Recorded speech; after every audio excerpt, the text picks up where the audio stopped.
After ng outing namin dito sa SGR Beach Resort sa Maitu, plano naman namin pumunta sa Polomolok para i-meet ang family ni King Kong sa side ni Mama. Konnichiwa, Jana des. Welcome to another day with me dito sa Sarangani. Today is September 1, 2024, Sunday. Ika-6th day ng bakasyon namin dito sa Maitu. At kinabukasan nga ito ng outing namin with King Kong's friends. Plano sana talaga naming mag-almusal dun sa resort kaso pagpunta namin sa kitchen wala pang tao. Kaya maaga na lang kaming umalis doon at naghanap ng makakainan. At ito nga kami napunta sa Manong Ben Balbakwa at Papaitan. Dati naririnig ko nga lang ang balbakwa sa TV kapag napapanood ko sa mga travel vlogs. At ngayon ay matitikman ko na nga for the first time. Ang alam ko sikat nga to sa Mindanao kaya laging nafi-feature sa TV at saka sa mga vlogs. 60 pesos nga ang isang order ng balbakwa or papaitan. Yung papaitan nga ay meron naman dun sa amin at nakatikim na ako kaya itong balbakwa ang pinili ko.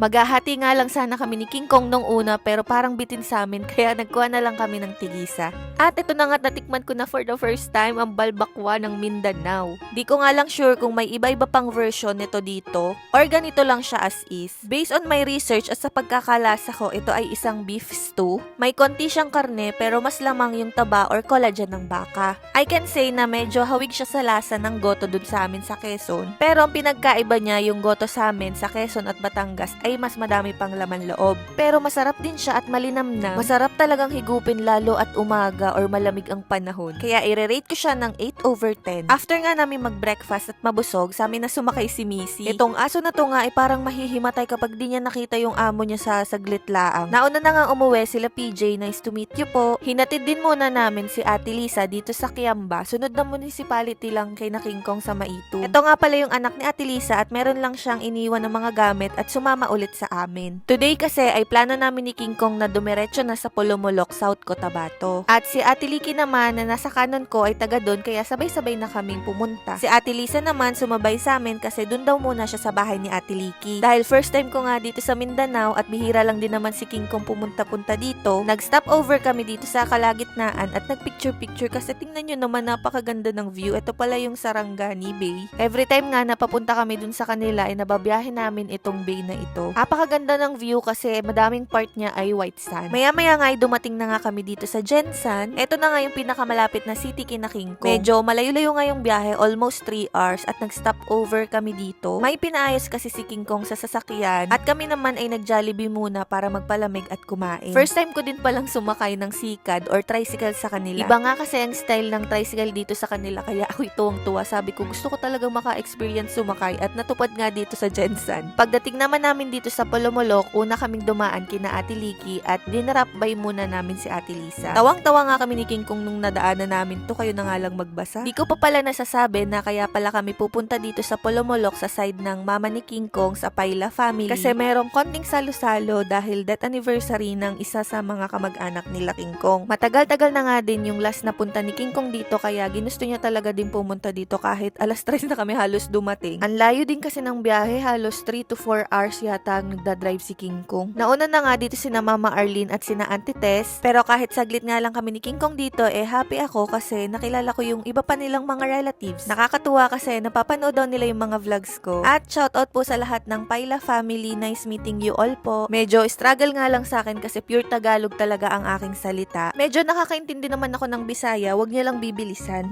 At saka hindi rin ako nakakasagot ng Bisaya na diretso. Pero syempre pinag-aaralan ko naman at lagi nga ako nagtatanong sa aking asawa. Mga past 3 ay nagpaalam na nga kami kasi malayo pa yung biyahe papunta ulit sa Sarangani. At inabot na nga kami ng 6 PM nung makauwi kami sa Maitum. And that's it for today. Jane, mite korete arigato. Bye bye. See you on my next vlog.